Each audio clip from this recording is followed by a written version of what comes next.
used to feel guilty for slowing down. Like if I wasn't checking something off the to-do list or moving quickly from one thing to the next, I wasn't doing the right thing. But somehow in my late 50s, something shifted. I started noticing how much I was missing by always being in motion, always doing things. And today I want to talk about, what I've learned about slowing down after I turned 50 and how the shift actually helped me reconnect with myself and with the people I love and the life that I would have missed out on if I was still rushing through. There is a gift in slowing down. There's a gift in stepping off the rat race. Most of us grew up in a world that measured value by output and how much you got done and how fast you responded and how clean your house was. Slowing down wasn't celebrated. It was kind of seen as lazy or self-indulgent. That kind of thinking doesn't just disappear. Even now, I still hear that old voice in my head. You didn't do enough today. But, I've started challenging that voice, especially now. And, when you've lived long enough and paid the price of constant motion, in your life, you learn a few things. Life teaches us as we go. Slowing down has actually made me, feel more present and more self-aware.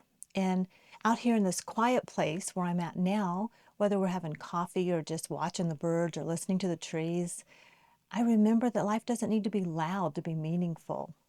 I notice more out here and I feel more grounded and I even breathe better. It's like the world didn't slow down, I did. And now I actually can see it. Sometimes we confuse slowing down with giving up, but this isn't about quitting. It's about choosing your pace and choosing it on purpose. You can be intentional and slow, and you can be productive and peaceful. And I'm not doing less because I don't care. I'm doing less because I care more. Everyone's version of slow will look different. For me, it's fewer screens, more walking, less TV. It's journaling, even when the laundry's not folded.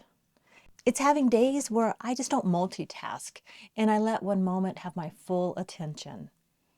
It's not always easy. It's definitely worth it. And honestly, I didn't know how much I needed this until I gave myself permission to have it.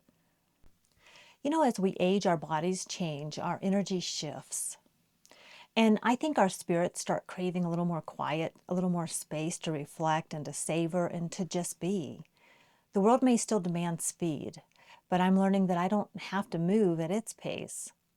Maybe I never did, but now I know I have a choice. So if you're in a season of life like I am, where everything feels like it's moving a little too fast, or you're just tired of chasing things that you're not sure you even want, this is your permission slip. You don't have to justify rest. You don't have to keep up. And you don't need to rush what's meant to unfold slowly. And you're allowed to pause and you're allowed to breathe. And you are absolutely allowed to live slower, simpler, and more connected. I would love to hear what slowing down looks like for you. Let's talk in the comments. I'll be reading with my coffee in hand as soon as I get back on the internet. For now, I'm out here in the middle of nowhere with no internet, and it feels pretty good. Today's a little bit cloudy. John's off fishing, and Roscoe and I just had a little bit of quiet here at the campsite. We're camping with, we were camping with 4 other families. One has pulled out, so now there are four of us left. Yeah, 4 of us left.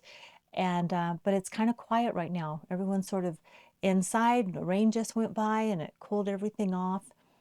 I've been bike riding every day, but I've had absolutely no internet whatsoever.